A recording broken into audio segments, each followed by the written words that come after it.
Dans cette vidéo, nous allons vous expliquer comment a lieu la mutation et les différentes formes de mutation existantes.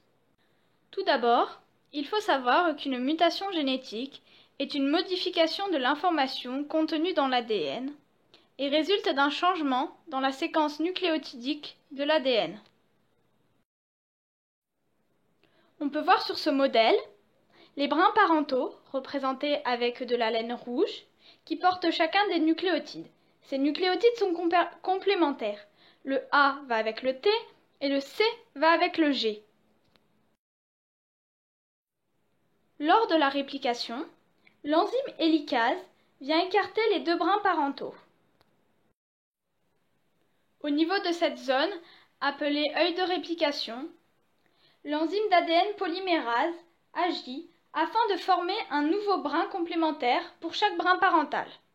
Ces brins néoformés sont représentés par la laine blanche. Ainsi, le A correspond toujours avec le T et le C correspond toujours avec le G.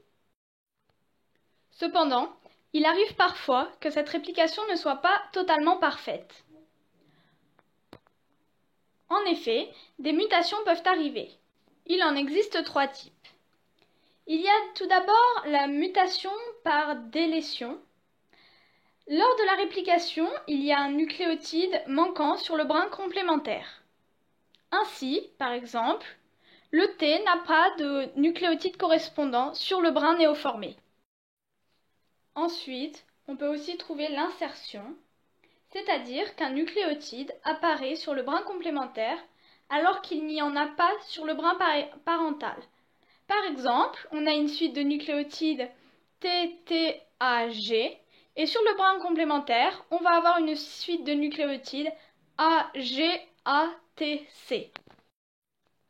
Le G s'est donc rajouté. Enfin, il y a la substitution. Le nucléotide change sur le brin complémentaire.